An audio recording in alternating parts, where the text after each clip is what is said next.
आपके जीवन में सबसे ज्यादा फोन किसका आता है? माँ बाप का। और आप सबसे कम फोन किसका उठाते हो? माँ बाप का ही।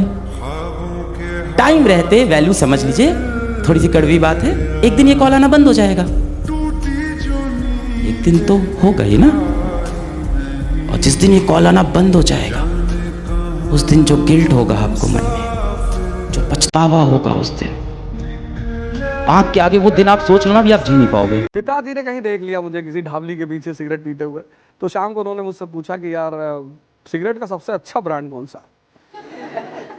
तो हमें लगा कि यार इनको पिताजी को मेरा क्या हो गया। तो मैंने उनसे कहा कि क्यों? मैंने कहा विल्स होती। तो वो पूरा एक जो गद्दा होता है सिगरेट का वो, और एक ग्रीन कलर की एस्ट्रे और एक लाइटर लेकर आए, और उन्होंने मुझसे कहा कि देखो यार घर में बैठ के पिया करो और चोरों की तरह दुकान के पीछे मत पियो। फिर उसके बाद मैंने पी ही नहीं। मतलब मुझे बड़ा आदमी सा ह्यूमिलिएशन फील हुआ कि अरे यार पापा ऐसा ही यार है। आप स्ट्रगल करो, अपनी जगह बनाओ और किसी से नाराजगी मत रखो। वो प्रोसेस है जिंदगी का, आपको अपने हिस्से का संघर्ष करना पड़ेगा, चाहे किसी भी फील्ड में हो।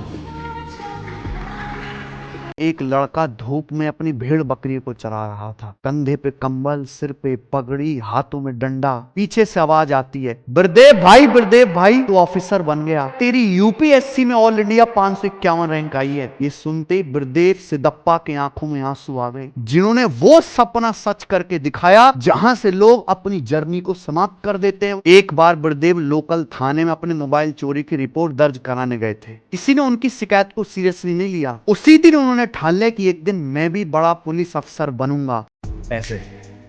पैसे धरती पर भगवान का रूप है।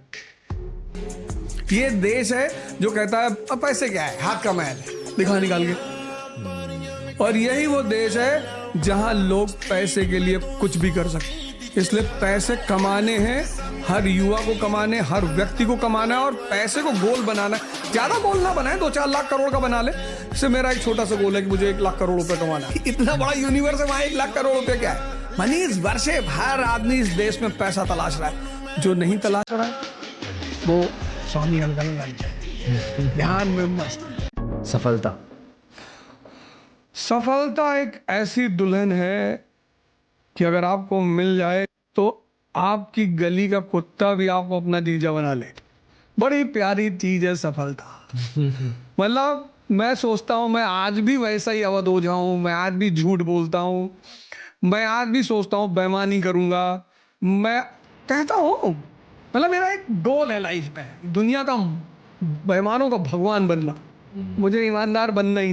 आप याद रखना, आपको अगर कामयाब होना है ना तो जिस काम को कर रहे हैं उसमें कम से कम 5 साल दीजिए, कम से कम 5 साल, तब जाके कामयाब होइएगा। लेकिन आज की जनरेशन 6 महीना करेगी कि नहीं, इनको मर्सिडीज में घूमना है 6 महीना में। 5 साल बाद आपको लोग पहचानेंगे आपके बिजनेस की वजह से, कामयाब भी नहीं हुई है। कॉलेज में यही तो सीखते हैं यार, 4 साल हम लोग कॉलेज में। मैं तो खैर इंजीनियर हूँ, आप लोग डॉक्टर बनोगे, लेकिन इंजीनियरिंग कॉलेज में काफी कुछ सिखाया जाता है ये सब, कि रात भर जागकर सुबह कैसे पास होना है। तो वही सब स्किल्स आगे जीवन में काम आती, पता है। तो इसलिए तो कहते हैं कॉलेज लाइफ एक बार जीनी चाहिए। आप भी जाइए, आप भी मेडिकल कॉलेज में जाएंगे, कॉलेज लाइफ जिएंगे ना, तो आपको समझ में आ जाएगा कि आगे कैसे एडजस्टमेंट करना है जीवन में।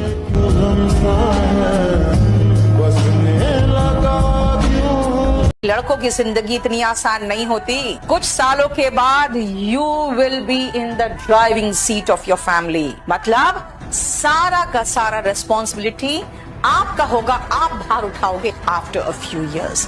बेटा ऐसे ही खुश नहीं होगे तो घर वाले बेटा हुआ है। आप अगर अपनी गर्लफ्रेंड का मोबाइल चेक करते हैं तो आप मरे हुए इंसान हैं। अगर आप अपनी गर्लफ्रेंड से ये पूछते हैं कि तुम 2 दिन कहां थी, तो तुम्हें हिमालय चले जाना चाहिए, क्योंकि जहां ताकत है वहां डिवोशन है। स्त्री की सबसे बड़ी भूख, सबसे बड़ी, ये मेरे व्यक्तिगत विचार हैं जो मैंने अपने अनुभव के बल पे सीखे हैं। स्त्री की सबसे बड़ी भूख सम्मान।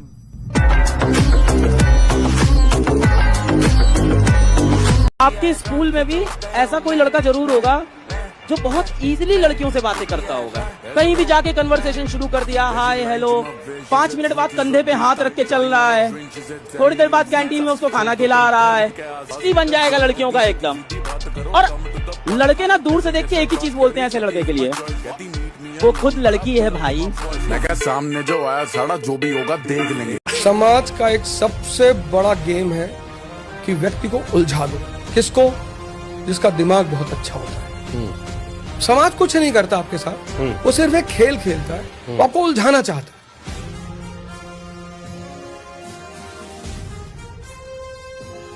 बच्चों का टाइम टेबल आज आपको बता देता हूँ। रात को 11 बजे पढ़ने बैठते हैं, सुबह 3 बजे तक पढ़ते हैं, 4 घंटा पढ़ के सुबह 3 बजे सोने जाते हैं। नींद ठीक से आती नहीं, 4 बजे सोते हैं, दिन में 11 बजे जगते हैं। 11 बजे जग के नहाने धोने मोबाइल देखने में 1 घंटा चला जाता है। 12 साढ़े 12 बज जाते हैं, फिर सोचते हैं अब लंच कर लूँ, फिर पढ़ूंगा। लंच करते हैं 2 बजे, उसके बाद रायता पी लेते हैं, फिर नींद आ जाती है, फिर 3-4 घंटे सोते हैं और फिर जग के शाम को दोस्तों के साथ चाय पीने चले जाते हैं। फिर सोचते हैं अब पढ़ने बैठेंगे, 8-9 करते करते 10-11 बज जाते हैं, 4 घंटे पढ़ रहे हैं। देखिए, आपका भविष्य आपके हाथ में है, कोई भी नहीं देख रहा, ना आपके माँ बाप जहाँ आप रह रहे हैं वहां देख रहा है, ना कोई और देखने वाला है, but somebody is watching you। आज अपने गिरेबान में झांक देखना कि क्या सच में तुम उतना पढ़ रहे हो जितना सिलेक्शन के लिए जरूरी है।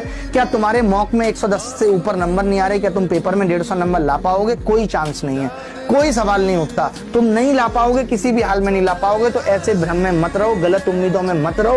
राजा किसी से दुश्मनी नहीं करता, वो सिर्फ लड़ता है जब उसका इंटरेस्ट फंस जाता है। आम आदमी सबसे दुश्मनी करता है। इनसे पेन मांगे ना नाई दी। उन लड़कों का दर्द कौन समझेगा जिनको ना नौकरी मिली और ना उनके पसंद की लड़की। अमेरिका में जब लोग पेशेंट को देखने जाते हैं तो गेट वेल सून कहते हैं। ब्रिटेन में जब किसी पेशेंट को देखने जाते हैं तो लोग कहते हैं भैया टेक केयर। और हमारे यहाँ जब किसी पेशेंट को देखने जाते हैं तो कहते हैं हमारे फूफा यही बीमारी से मरा रहे। कहना हमारे अच्छा ये बीमारी है, हमारे फूफा भी इसी से मर गए थे। किसी पेशेंट को, किसी बीमार को देखने जाइए तो हंसते हुए जाइए, 100 रुपया उसको देकर आइए। शादी में भले किसी को पैसा मत दीजिए, लेकिन आज के समय में अगर आप किसी बीमार आदमी को देखने जा रहे हैं तो कुछ पैसा 200-400 रुपया दे आइए, उसको मदद मिलेगी। उससे वहाँ हॉस्पिटल में बैठ के चाय मत पीजिए, वहाँ भी लोग चाय वाय मंगवाने लगते हैं, हॉस्पिटल में भी। लेकिन एक बात याद रखना, लड़की की इज्जत करना उसे खूबसूरत कहने से कहीं ज्यादा खूबसूरत है। एक बार वो तुम्हारी की हुई तारीफ भूल सकती है, लेकिन तुम्हारी दी हुई इज्जत कभी नहीं भूलेगी। अच्छा, परीक्षित 1000 साल तक काम का सुख लेते रहे। परीक्षित, बहुत प्यारी कहानी है राजा परीक्षित की, कि जब ये 100 साल के हुए तो यमराज आए, बोले चलो, बोले महाराज अभी तो मजा आना शुरू हुआ है। तो इनके 100 पुत्र थे, इनके भी 100 पुत्र थे। तो यमराज ने कहा कोई एक दे तो ले, तो किसी को जाएंगे। तो जो सबसे यंग लड़का था 18 साल का, उसने कहा पिताजी हम चले आते। बाकी तो मना कर दिए। 18 वाले ने कहा कि जवानी ही रिस्क लेती है।